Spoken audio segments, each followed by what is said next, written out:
సంవత్సరాల తరబడి ఎన్ని మందులు వాడినా మీ మోకాల నొప్పులు తగ్గట్లేదా? ప్రాణ పెయిన్ క్లినిక్ లో అత్యాధునిక చికిత్స. నమస్తే, వెల్కమ్ టు సుమన్ టీవీ. నేను విష్ణు. ప్రస్తుతంతో పాటు certified financial planner doctor Bachchu Anil Kumar గారు ఉన్నారు. వారితో మాట్లాడదాం. సార్ నమస్తే. సార్ అనిల్ గారు నమస్తే అండి. నమస్తే ఫర్ ఇక్కడ ఇన్వైట్ చేయడానికి థ్యాంక్ యూ అండి. రైట్ సార్, అనిల్ గారు ఎలక్షన్స్ వచ్చేసాయి, కొన్ని రాష్ట్రాల్లో ఎలక్షన్స్ కూడా జరుగుతున్నాయి. స్టాక్ మార్కెట్ పరంగా చూస్తే ఎలక్షన్ ఈవెంట్ అనేది స్టాక్ మార్కెట్కి చాలా పెద్ద ఈవెంట్.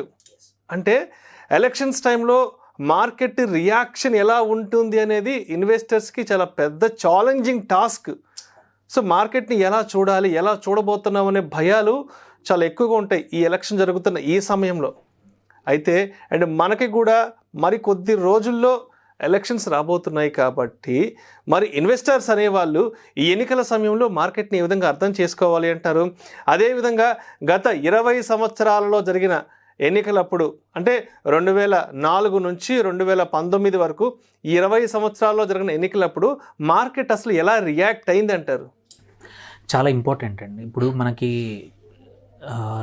దేశం గురించి భవిష్యత్ అనేది కానీ, వెదర్ ఎకనామిక్గా కానీ, దేని మార్కెట్స్ పర్ఫార్మెన్స్ కానీ కంపల్సరీ వచ్చే ప్రభుత్వం పైన, ఎన్నికల తర్వాత వచ్చే ప్రభుత్వం పైన డిపెండ్ అయి ఉంటుంది. కాబట్టి స్టాక్ మార్కెట్లో ఎప్పుడు కూడా ఇన్వెస్టర్లు అనేది ఒక 6 నెలల నుంచి 1 year ముందు నుంచే ఎక్స్పెక్టేషన్స్ అనేవి పెట్టుకుంటారు. దాన్ని బట్టి ఇన్వెస్ట్ చేస్తూ ఉంటారు.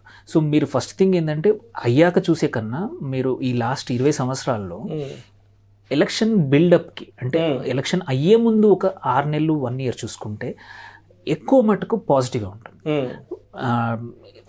యాక్చువల్లీ అన్యూజువల్ ఏంటంటే ఈసారి మాత్రమే 2014లో 24లో మాత్రమే ఒక 2-3% ఈ 5 monthsలో, అంటే ఈ క్యాలెండర్ ఇయర్లో January 1st నుంచి ఇప్పుడు చూసుకుంటే వన్ ఆఫ్ ద లోయెస్ట్, తక్కువ గ్రోత్ ఉన్న పీరియడ్. వేరాజ్ మిగిలిన 4 ఎలక్షన్స్ 2004లో కానీ, 9లో కానీ, 14లో కానీ, 19లో కూడా మీకు యాక్చువల్లీ ఎలక్షన్స్ యాంటిసిపేషన్లో మార్కెట్ 15-20% కూడా పెరిగిన టైం ఉంది. దాని తర్వాత ఇంపార్టెంట్ ఏంటంటే ఎలక్షన్స్ రిజల్ట్స్ పైన ఈ బిల్డప్ ఎక్స్పెక్టేషన్స్ పెట్టుకొని అప్ టు, అంటే ఎక్స్పెక్టేషన్స్ తగ్గట్టు మార్కెట్, అంటే రిజల్ట్స్ వచ్చింది అనుకోండి, యూజువల్లీ మార్కెట్స్ యూఫోరిక్ అంటారు. అంటే సడన్గా హ్యాపీనెస్తో 10%, 5%, 4% పెరిగిన టైం కూడా ఉంది. అండ్ వన్ బిగ్ షాక్ ఎప్పుడైంది, 2004లో యాక్చువల్లీ ఏంటి, మళ్ళీ ఎన్డీఏ వస్తుంది అనుకున్నారు, బట్ యూపీఏ రావడం వల్ల యాక్చువల్లీ ఎలక్షన్స్ వచ్చాక ఫ్యూ డేస్ మార్కెట్ డౌన్ అయిపోయింది. హ్యూజ్ సెట్ బ్యాక్ అయింది. కాకపోతే ఏంటంటే ఒక మంచి ఎకానమిస్ట్ మన్మోహన్ సింగ్ ప్రైమ్ మినిస్టర్గా వచ్చారు కాబట్టి మళ్ళీ మార్కెట్స్ రీబౌండ్ అయినాయి. సో ఒక కామన్ థింగ్ ఏంటంటే, మనం చూసుకుంటే ఎలక్షన్స్ అయ్యాక 6 నెలలు, అంటే మోస్ట్ ఆఫ్ ద టైం మీరు చూస్తే లాస్ట్ 5 ఎలక్షన్స్ కూడా రిజల్ట్స్ వచ్చేసి మేలోనే వచ్చాయి. ఈసారి మాత్రమే June 4th వస్తున్నాయి. సో ఒక 1 week 10 days 10 రోజులు అలా ఎక్స్టెన్షన్ వచ్చింది. సో ఈ తర్వాత ఎలక్షన్ తర్వాత 6 నెలలు, అంటే December 31st వరకు ఎవ్రీ ఎలక్షన్ చూసుకుంటే post election market always performed better, మంచి రిటర్న్స్ ఇచ్చింది. 10 ఎనీవేర్ పెట్టి 10% నుంచి ఈవెన్ 30-40% ఆల్సో. ఎగ్జాంపుల్ మనం తీసుకుంటే 2009 కన్నా ముందు 8లో డిప్రెషన్ ఉండింది వరల్డ్ మార్కెట్స్ అనేది, ఆర్థిక మాంద్యము. దాని తర్వాత 9లో ఈజ్ ఆఫ్, అంటే ఏమంటారు, క్వాంటిటేటివ్ ఈజింగ్ అన్నారు. అంటే ఏంటంటే బ్యాంక్స్కి డబ్బులు అమెరికాలో కానీ మల్టిపుల్ కంట్రీస్ అన్లిమిటెడ్ సప్లై ఇచ్చాయి. దానివల్ల ఏమైంది, డబ్బులు అన్ని మార్కెట్స్కి ఫ్లో అయ్యాయి. అండ్ వన్ ఆఫ్ ద మనం మేజర్ బెనిఫిషరీ అప్పుడు ఏముండింది, India. So emerging market and growing market. అప్పుడు మనకి ఆల్రెడీ మళ్ళీ సేమ్ యూపీఏ సెకండ్ టైం కూడా వచ్చింది. సెకండ్ టైం వచ్చిందంటే ఏంటంటే వాళ్ళు తీసుకున్న ఆర్థిక సంస్కరణలు ఏవైతే ఉన్నాయో మళ్ళీ కంటిన్యూ చేయడానికి ఒక స్టాంప్ దొరికిందనమాట. 2004లో మొదటిసారి వచ్చినప్పుడు కొన్ని స్టార్ట్ చేశారు, బట్ అది ఒక కోయలిషన్, అంటే కూటమి ప్రభుత్వం కాబట్టి అనుకున్న పనులన్నీ ధైర్యంగా చేయలేకపోయారు. తర్వాత సెకండ్ టైం మాత్రం గెలిచినప్పుడు ఏంటంటే మేము కరెక్ట్ మార్గంలోనే ఉన్నాము, సో ఇప్పుడు చేయొచ్చని. సో అందుకే హ్యూజ్ ఎఫ్డిఏ కానీ వచ్చింది ఎఫ్పిఐ రూపంలో, అండ్ మనకి మార్కెట్ అప్పుడు 30-40% పెరిగింది.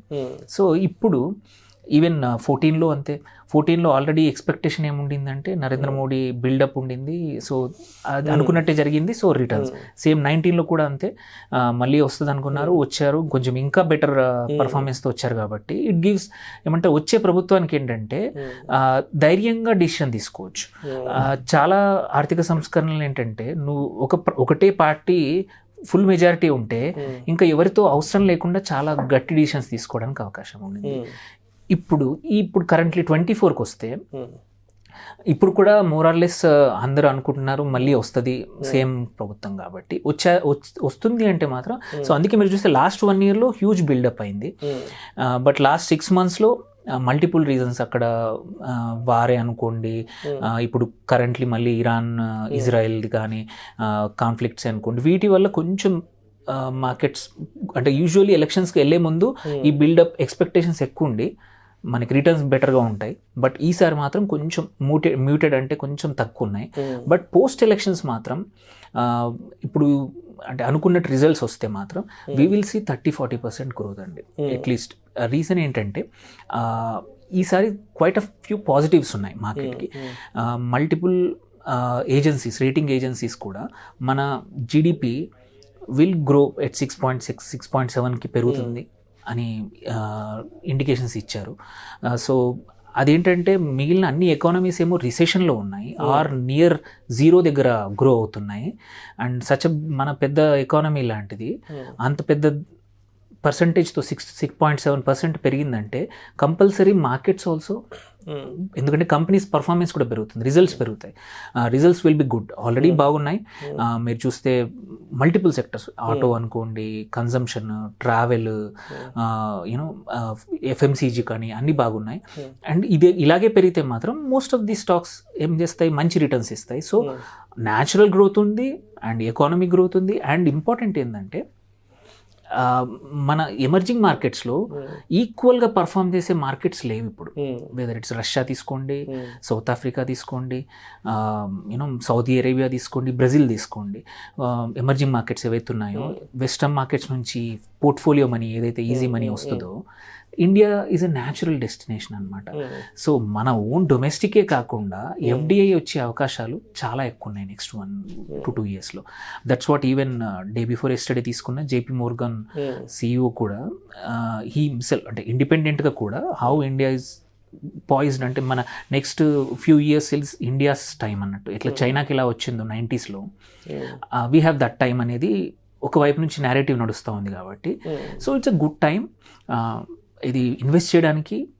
నెక్స్ట్ అంటే if you're medium to long term అంటే ఒక 3 to 6 months ఆర్ 1 year పెట్టాలనుకుంటే మాత్రం పెట్టిన పొజిషన్స్ తీసుకోవచ్చు అండ్ కంటిన్యూ ఇన్వెస్ట్ చేయొచ్చు. ఇంకొక కామన్ థీమ్ మీరు అబ్జర్వ్ చేస్తే పోస్ట్ ఎలక్షన్స్ కొన్ని సెక్టర్స్ మంచి పర్ఫామ్ చేశాయి.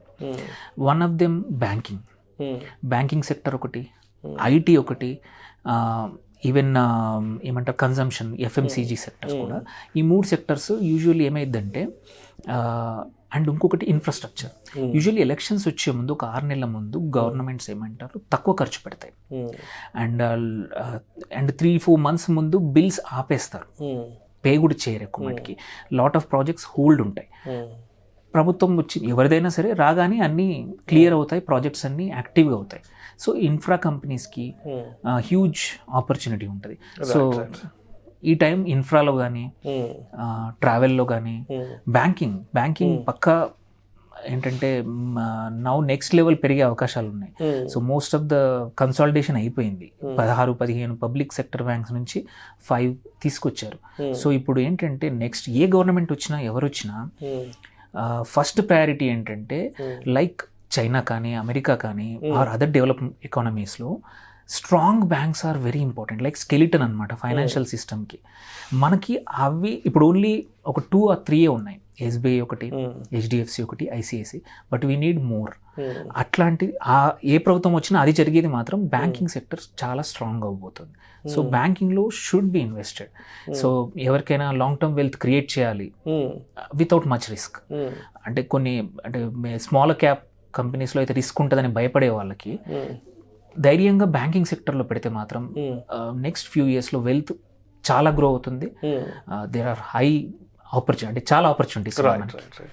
సో అయితే ఇప్పుడు మార్కెట్లోకి కొత్తగా వచ్చే వాళ్ళు ఎవరైతే కొత్త ఇన్వెస్టర్స్ ఉంటారో లాస్ట్ ఒక 6 months బ్యాక్, సో వీళ్ళంతా ఏంటంటే ప్రీవియస్ ఎలక్షన్ని చూడలేదు కాబట్టి ఎలక్షన్ టైంలో మార్కెట్ ఏ విధంగా రియాక్ట్ అయిందనేది లాస్ట్ 1 year 6 monthsలో వచ్చిన వాళ్ళకి తెలియదు కాబట్టి ఎస్పెషల్లీ ఈ ఎలక్షన్ టైంకి అంటే ఏ విధంగా జాగ్రత్తగా ఉండాలి వాళ్ళ ఇన్వెస్ట్మెంట్స్ విషయంలో కానీ పోర్ట్ఫోలియోకి సంబంధించి, అంటే మార్కెట్ గురించి పెద్దగా అవగాహన లేని కొత్త ఇన్వెస్టర్స్కి?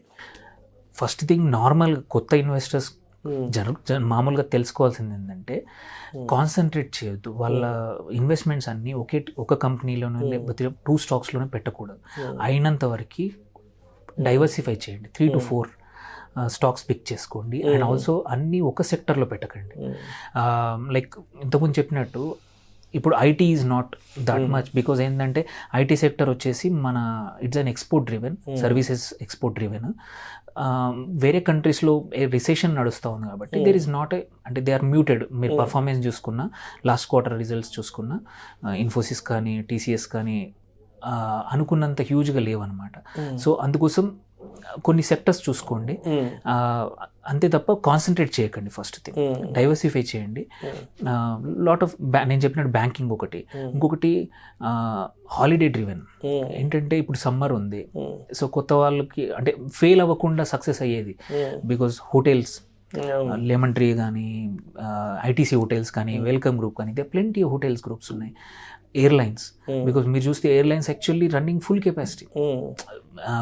కొన్ని ఏమో ఇండస్ట్రీస్ ఏమో కెపాసిటీ లేకుండా ఆగిపోతున్నాయి. అండ్ దెన్ సమ్మర్ హ్యూజ్ వేడి ఎక్కువ ఉంది, power. So you have huge power sector. నీకు టాటా పవర్ ఉంది, అదానీ పవర్ ఉంది, అదానీ గ్రీన్ ఎనర్జీ ఉంది, జేఎస్డబ్ల్యూ ఎనర్జీ ఉంది. అండ్ కోల్ ఇండియా, అన్ని కోల్ ప్లాంట్స్ ఆర్ రన్నింగ్ అంటే at higher maximum capacity utilisation. So ఇన్ని ఆపర్చునిటీస్ ఉన్నాయి, సమ్మర్ డ్రివెన్ కానీ హాలిడే డ్రివెన్ కానీ. వీటిలో చేసుకుంటే అంటే యూ వోంట్ ఫెయిల్. అంటే ఎక్సెప్ట్ మళ్ళీ ఇంకొక ఇంపార్టెంట్ థింగ్ ఏంటంటే అన్నోన్ కంపెనీస్కి ఫాలో అవ్వకుండా. మరీ స్మాల్ క్యాప్ అంటే ఏంటంటే అది ఒక గ్యాంబ్లింగ్ టైప్. మనకు తెలీదు స్మాల్ క్యాప్ అది నిజంగానే పర్ఫామ్ చేస్తుందా, ఎవరైనా ఆపరేటర్స్ రన్ చేస్తున్నారో మనకు తెలియదు. కాబట్టి కొంచెం పేరున్న కంపెనీస్లో పెట్టండి. కొత్త ఎస్పెషల్లీ కొత్త ఇన్వెస్టర్స్ మార్కెట్లోకి ఎంటర్ అయ్యే వాళ్ళు ఏంటంటే ఎవరో చెప్పారనో ఏదో ఒక టిప్తో ఒక చిన్న పేరు లేని కంపెనీస్కి పెట్టేస్తూ ఉంటాం. ఈ ఏమైందంటే మార్కెట్ బిల్డప్ అయ్యేప్పుడు యూఫోరియాలో అన్నీ రైజ్ అవుతూ ఉంటాయి, అన్నిట్లో వాల్యూమ్ కనబడుతుంది. సో అందుకే వాల్యూమ్ బాగుంది అని చెప్పేసి ఎంటర్ అయిపోతాం. బట్ ఎలక్షన్స్ అయిపోయాక ఆ ఆపరేటర్స్ ఆఫ్ చేయడం లేకపోతే ఆ కంపెనీ రియాలిటీ బయటపడితే మనం పేరుకు మన దగ్గర షేర్స్ ఉన్నట్టే కానీ వాల్యూమ్ ఉండదు, కొనేవాడు ఉండడు, పడిపోతుంది. సో మిడ్ స్మాల్ కన్నా మిడ్ లార్జ్ క్యాప్లో పెడితే కొత్త ఇన్వెస్టర్స్. సో అంటిల్ మన ఓన్ సెలెక్షన్ వెదర్ టెక్నికల్గా కానీ ఫండమెంటల్ కానీ ఆర్ మీ ఓన్ స్ట్రాటజీ డెవలప్ చేసుకునేంత వరకు కొంచెం లార్జ్ మిడ్ క్యాప్లోనే ఆగండి. Don't get into unknown, కొత్త పేరు లేని వాటికి అయినంత వరకు ఎంటర్ అవ్వద్దు. అండ్ ఎలక్షన్స్ అయ్యాక కూడా ఈ అంటే చూసుకొని యూజువల్లీ ఎలక్షన్స్ తర్వాత పోస్ట్ ఎలక్షన్ ఏ గవర్నమెంట్ వచ్చినా కానీ 5-6 నెలల వరకు, ఇప్పుడు లాస్ట్ 4 cycles చూసుకుంటే election cycles, market is doing good. ప్యానిక్లో అమ్మకుండా, ఎందుకంటే ఈ ఇయర్ ఎండ్ వరకు కంపల్సరీ గ్రోత్ ఉంటుంది విచ్ ఎవర్ ఏదొచ్చినా ప్రభుత్వం ఏదొచ్చినా. ఎందుకంటే వచ్చే ప్రభుత్వం ఎవరు కూడా ఖాళీగా ఉండరు, కంపల్సరీ వాళ్ళ ఓన్ స్టాంప్ సంస్కరణలని తీసుకొస్తారు. అండ్ స్టేట్ లెవెల్లో ఏమో కానీ సెంట్రల్ లెవెల్లో మాత్రం సంస్కరణలు ఎవరున్నా చేసే ఆస్కారం ఉంది. కాబట్టి మనకి 20-30% అయితే ఈజీగా గ్రో వస్తుంది. Right, thank you so much Anil గారు. థ్యాంక్ యూ అండి, థ్యాంక్ యూ ఫర్. ఎన్నికల సమయంలో మార్కెట్ ఎలా రియాక్ట్ అవుతుంది, కొత్తగా మార్కెట్లోకి వచ్చిన వాళ్ళు ఎన్నికల సమయంలో వాళ్ళ ఇన్వెస్ట్మెంట్స్ పట్ల ఎటువంటి జాగ్రత్తలు తీసుకోవాలి అనే అంశం గురించి చాలా చక్కగా మీ విశ్లేషణ తెలియజేశారు. Thank you so much sir. Thank you అండి, థ్యాంక్ యూ. సుమన్ టీవీలో మీ పర్సనల్ అండ్ బిజినెస్ ప్రమోషన్స్ కోసం కింది నెంబర్కి కాంటాక్ట్ చేయండి.